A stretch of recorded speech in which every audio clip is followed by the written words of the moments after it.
श्री शिवाय नमस्तुभ्यम। दोस्तों, आप सभी लोग जानते हैं कि आज पंडित जी की भोपाल मध्य प्रदेश में आखिरी दिन की महामृत्युंजय शिव महापुराण कथा चल रही थी, जिसका आज 5वां दिन था और आखिरी दिन था। और दोस्तों, आज आखिरी दिन की कथा की जानकारी आप लोगों को ज़रूर सुननी चाहिए, उपायों को ज़रूर सुनना चाहिए, क्योंकि भले ही आपने 4 दिन की कथाओं को ना सुना हो, उनकी जानकारियों को ना सुना हो, उपायों को ना सुना हो, पर 5वें दिन की कथा को सुन लीजिए, जानकारी को सुन लीजिए, ताकि आपको इन 4 दिनों की जो आपने कथा नहीं सुनी है इसका भी पूरा आपको फल मिल जाए। तो दोस्तों, आज की कथा सच में बहुत ज़्यादा विशेष है, क्योंकि आज की कथा में सबसे पहले तो सोमवार की अष्टमी का उपाय बताया है, साथ ही में एक और बहुत बड़ा उपाय बताया है। बहुत सारी ऐसी जानकारियाँ दी हैं जो कि आप लोगों को जानना ज़रूरी है। साथ ही में आज की कथा में एक मेहमान भी आए थे, जो कि हम आप लोगों को सारी जानकारी इसी वीडियो में देने वाले हैं। सबसे पहले दोस्तों, हम लोग बात करेंगे पंडित जी के बताए हुए आज की कथा के महामृत्युंजय शिव महापुराण कथा के में बताए हुए इन उपायों के बारे में, जिसमें सबसे पहला जो उपाय है वो है सोमवार की अष्टमी का।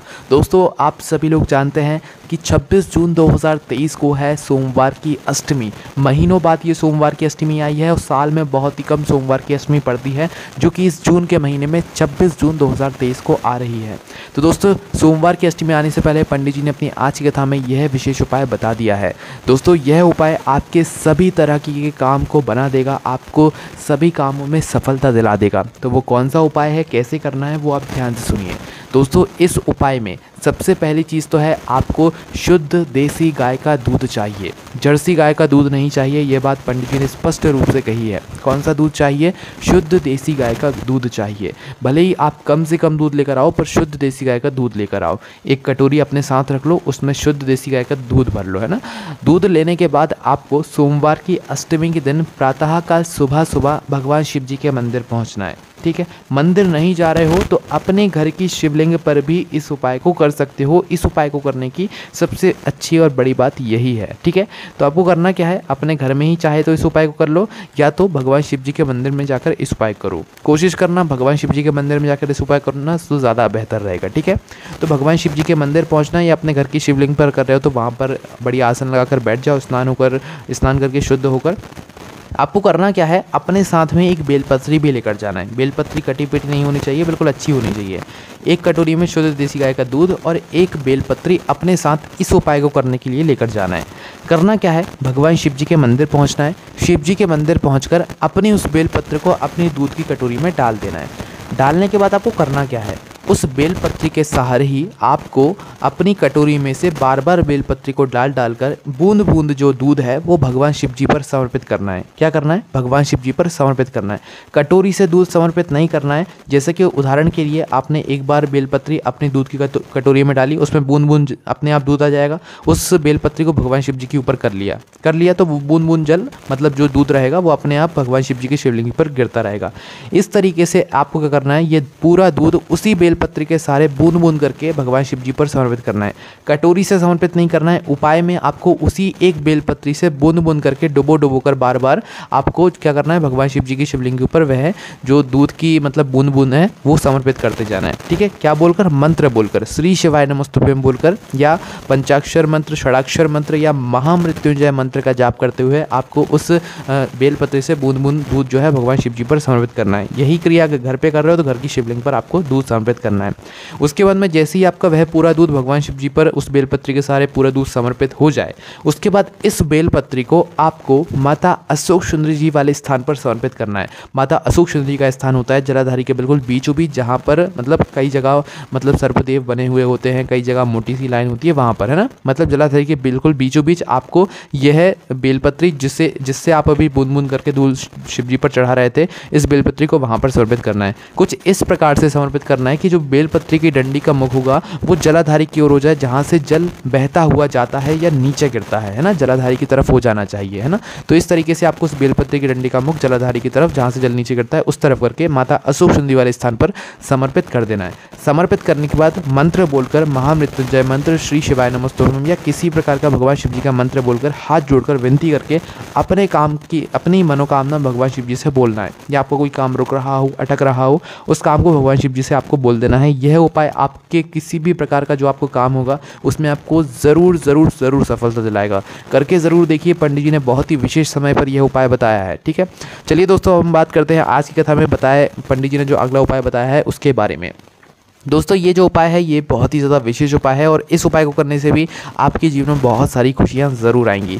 इसमें आपको करना क्या है कि अगर आपके जीवन में बहुत ज़्यादा कष्ट चल रहा है, बहुत ज़्यादा दुख चल रहा है, तो उस स्थान पर आपको क्या करना है, 2 बेलपत्री लेना है। कितनी लेना है? 2 बेलपत्री लेना है। 2 बेलपत्री को 2 अलग अलग स्थानों पर चढ़ाना है। तो सबसे पहली बेलपत्र आपको कहाँ पर समर्पित करना है? जो माता अशोक सुंदरी जी का स्थान होता है जलाधारी के ऊपर, जलाधारी के बिल्कुल बीचों बीच, ठीक है। सबसे पहली बेलपत्र वहाँ पर समर्पित करना है। डंडी का मुख कहाँ पर होना चाहिए? भगवान शिव जी की शिवलिंग की तरफ। इस बात का ध्यान आपको रखना है, ठीक है। और बीच वाली बड़ी पत्ती का मुख जहाँ से जल नीचे गिरता है उस तरफ होना चाहिए। तो डंडी का मुख शिव जी की तरफ करके आपको पहली बेलपत्र माता अशोक सुंदरी वाले स्थान पर समर्पित करना है। दूसरी बेलपत्र को आपको कहाँ पर समर्पित करना है? भगवान शिव जी की शिवलिंग के ऊपर। अब यहाँ पर आपको क्या करना है कि जो आपकी जो उस बेलपत्री की डंडी का मुख होगा वो आपको अपनी विपरीत दिशा में समर्पित करना है। मतलब कि भगवान शिव जी पर आप बेलपत्र तो समर्पित कर रहे हो, पर जो डंडी का मुख होगा वो आपके सामने की दिशा की तरफ होना चाहिए, मतलब आपकी विपरीत दिशा की तरफ। आपकी तरफ बीच वाली बड़ी पत्ती का मुख होना चाहिए। कुछ इस प्रकार से दूसरी बेलपत्र को आपको समर्पित करना है। समर्पित आपने 2 बेलपत्री को इस तरीके से कर दिया। साथ ही में दोस्तों अब आपको अपने साथ 1 लोटा जल भी लेकर जाना है, ठीक है। 1 लोटा शुद्ध जल अपने साथ में लेकर जाइएगा। 2 बेलपत्र को इन 2 स्थानों पर इस प्रकार से चढ़ाइएगा। उसके बाद में दोस्तों जल आपको कुछ इस प्रकार से चढ़ाना है। माता अशोक सुंदरी जी से एक धारा से जल शुरू करना चढ़ाना और भगवान शिव जी तक जो है एक धारा से ही चढ़ाते रहना है। ऐसा नहीं अलग अलग चढ़ा रहे हो आप लोग, ऐसा नहीं। माता अशोक सुंदरी वाले स्थान से जहाँ पर आपने बेलपत्री को चढ़ाया वहीं से आपको एक धारा से जल चढ़ाना शुरू करना है और धीरे धीरे करके एक धारा से भगवान शिव जी की शिवलिंग के ऊपर जो है लगातार जल चढ़ाते जाना है, ठीक है। रुकना नहीं है। जला मतलब भगवान माता अशोक सुंदरी जी के स्थान से चढ़ाते चढ़ाते आपको भगवान शिव जी की शिवलिंग के ऊपर इस जल को एक धारा से पूरा करके चढ़ा देना है। 3 महीने के अंदर आपने जिस भी कामना के लिए इस उपाय को किया होगा आपको 3 महीने में फ़र्क देखने को मिल जाएगा। आपको 3 महीने में आशीर्वाद भगवान भोलेनाथ का प्राप्त हो जाएगा, ठीक है। चलिए दोस्तों ये तो कुछ उपाय थे जो कि पंडित जी ने अपनी आज की कथा में बताए थे। अब हम बात करते हैं आज की उन विशेष जानकारियों के बारे में जो कि पंडित जी ने अपनी आज की कथा में बताई हैं। दोस्तों सबसे पहले यहाँ पर पंडित जी ने ये बात बताई है कि आपकी जो चेहरे की चमक है, आप अपने चेहरे पर मेकअप लगा रहे हो, आप अपने चेहरे की सुंदरता को बढ़ाने के लिए बहुत कुछ कर रहे हो। वो सुंदरता कुछ पलों के लिए रहेगी, कुछ क्षणों के लिए रहेगी, पर दोस्तों अगर आप अपने कर्मों की सुंदरता बनाए रखोगे, आप अपने कर्म अच्छे रखोगे, तो आपके मरते दम तक और मरने के बाद भी वह कर्म आपको चमकाते रहेंगे। आपके चेहरे की सुंदरता, आपके हाथों से की गई सुंदरता कुछ क्षणों के लिए रहेगी, पर आपके कर्मों की सुंदरता आपको जीवन भर आपके काम आएगी, है ना। उसके बाद में दोस्तों अगली जो बात बताई पंडित जी ने वो ये बताई कि अगर दूसरा कोई उन्नति कर रहा है तो आपको उसे देखकर खुश होना है, उससे जलना नहीं है। और दूसरा उन्नति करना है तो आपको कुछ नहीं करना है, 1 चावल का दाना 1 लोटा जल लेकर भगवान शिव जी के मंदिर में प्रतिदिन पहुंच जाना है। करना क्या है, 1 चावल का दाना भगवान शिव जी पर चढ़ाना है और 1 धारा से 1 लोटा जल भगवान शिव जी पर चढ़ा देना है और भगवान से प्रार्थना करना है। दूसरे से मतलब जलना नहीं है, बल्कि दूसरे का प्रोत्साहन और बढ़ाकर दूसरे से खुश होकर कि हाँ भाई तू काम कर रहा है, मैं भी एक काम करके दिखाऊंगा, ठीक है। और अपना यही भाव रखकर आप प्रतिदिन भगवान शिव जी के मंदिर जाकर 1 चावल का दाना 1 लोटा जल अगर चढ़ाते हैं तो भगवान शिव जी आपको उससे आगे या उससे आगे उन्नति की ओर अग्रसर कर देंगे, मतलब उससे बड़ा आपको बनाकर दिखा देंगे। पर इसमें यह बात आपको ध्यान रखनी है कि आपको किसी से जलना नहीं है, बस आपको अपने कर्मों पर ध्यान देना है, अपनी मेहनत करना है, अपना पसीना इतना बहाना है कि आपके सर से वो पसीना पैर तक आ जाए। इतना पसीना अगर आपने बहा लिया तो भगवान शिव जी आपको इतना कुछ देंगे जितने की आपने कभी कल्पना भी नहीं करी होगी। उसके बाद में दोस्तों जो पंडित जी ने अगली बात बताई है वो ये बताई है कि बेलपत्री को अलग अलग तरीके से अलग अलग स्थानों पर चढ़ाने से अलग अलग फल की प्राप्ति होती है भगवान शिव जी की शिवलिंग के ऊपर। ये सारी जो जानकारी हैं पंडित जी ने अपनी पिछली कथाओं में दी हैं, आप उनके ऑफिशियल यूट्यूब चैनल पर जाकर ये सारी जानकारियाँ देख सकते हैं। उसके बाद दोस्तों पंडित जी ने आज एक बहुत ही अच्छी बात आप सभी लोगों के बीच में रखी है। वो बात यह है कि अभी बहुत जल्द बारिश का मौसम आ जाएगा और बारिश के मौसम में हर व्यक्ति को अपने जन्मदिन पर, अपनी एनिवर्सरी पर या किसी भी शुभ दिन पर जो आपके लिए बहुत ज़्यादा खास हो, उस दिन एक बेलपत्री का वृक्ष ज़रूर लगाना है। और बारिश के मौसम में अगर कुछ ना भी हो तो भी आप कोशिश कीजिएगा अपनी तरफ से एक बेलपत्र का वृक्ष या एक से ज़्यादा लगा सकें या संकल्प लेकर लगा सकें तो बहुत अच्छी बात रहेगी। दोस्तों आज कहीं पर भी बेलपत्री का वृक्ष नहीं मिलता है। पंडित जी ने आज एक बहुत अच्छी बात बताई कि जब भी अर्थी जाती है तो क्यों रास्ते में एक जगह पर अर्थी को रोका जाता है और रोककर ज़मीन पर रखा जाता है, उसका कारण क्या है? उसका कारण मात्र यही है कि रास्ते में जो एक बेलपत्री का वृक्ष पड़ेगा, अगर उस बेलपत्री के वृक्ष में जो मृतक इंसान है उसकी उस बेलपत्री की छाएँ अगर उस व्यक्ति के ऊपर पड़ जाएगी तो उसके जीवन का उद्धार हो जाएगा, उसको अगला जन्म बहुत अच्छा मिलेगा, वो भगवान शिव जी की शरण में चला जाएगा। पर दोस्तों आजकल के ज़माने में बेलपत्री का वृक्ष नहीं मिलता है, जिस वजह से ऐसे ही रखना पड़ता है। तो इसलिए पंडित जी ने निवेदन किया है कि बारिश का मौसम आ रहा है तो आप रास्ते रास्ते भर में अच्छी अच्छी जगहों पर बेलपत्री के पौधा लगाइए और उसकी सेवा कीजिए, जब तक वो बड़ा ना हो जाए उसकी सेवा करते रहिए। भगवान शिव जी आपसे बहुत प्रसन्न होंगे, है ना। और दोस्तों आज पंडित जी ने एक बहुत अच्छी बात बताई है, वो बात यह है कि आप लोगों को कभी भी बेलपत्री के पौधे में से बेलपत्री को भगवान शिव जी पर तोड़कर नहीं चढ़ाना चाहिए। बेलपत्री तोड़ने का भी नियम होता है। बेलपत्री किस वृक्ष से तोड़नी चाहिए वो आप लोग सुनिए। ऐसा बेलपत्री का वृक्ष जिस वृक्ष की पत्तियों तक आपका हाथ ना पहुंच रहा हो। आप उस वृक्ष के नीचे खड़े हो गए, उसकी छाया आपके ऊपर है और आपने अपने दोनों हथेलियों को, हाथों को भी ऊपर कर लिए, तब भी उस वृक्ष की पत्तियों तक आपका हाथ नहीं पहुंच रहा है। उस वृक्ष की पत्तियों को आप तोड़कर भगवान शिव जी पर चढ़ा सकते हो।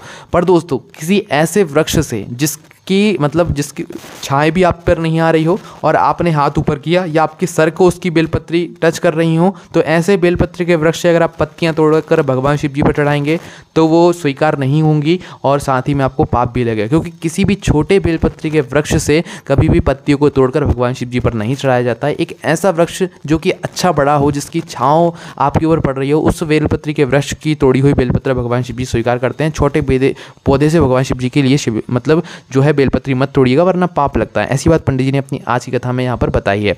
और दोस्तों कभी भी बेलपत्री को तोड़ने के लिए किसी भी बेलपत्री के वृक्ष से उसकी पूरी डगाल मत तोड़ना।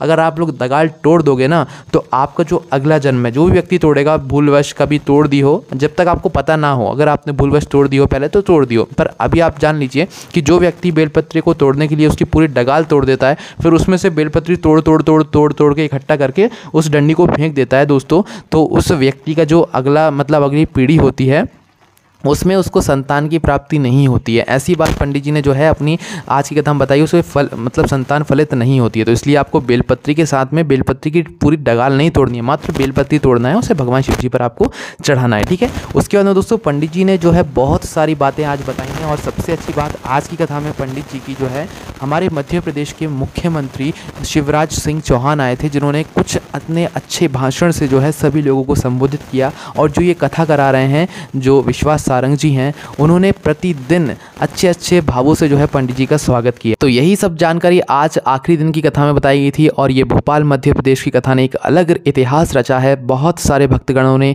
इस कथा को सुना है। पंडाल बनाकर वहाँ के जो सेवाकर्मी है वो थक गए, पर भक्तगण ऐसे हैं कि भाई वो हर दिन बढ़ कर ही आ रहे थे। तो दोस्तों ये कथा बहुत अच्छी रही। आज ये कथा पूर्ण रूप से पूरी हो चुकी है और अब वहाँ पर कुछ भी नहीं रहेगा थोड़ी ही देर बाद में। तो दोस्तों अगर आप इस कथा की सारी जानकारी लेना चाहते हैं तो आप हमारी वेबसाइट भोलेनाथभक्ति.com पर जाकर भी ये सारी जानकारियाँ पढ़ सकते हैं। कोई भी समस्या आती है आप हमसे कमेंट करके पूछ सकते हैं। ओम नमः शिवाय, जय बोले बाबा श्री शिवाय, नमस्तुभ्यम।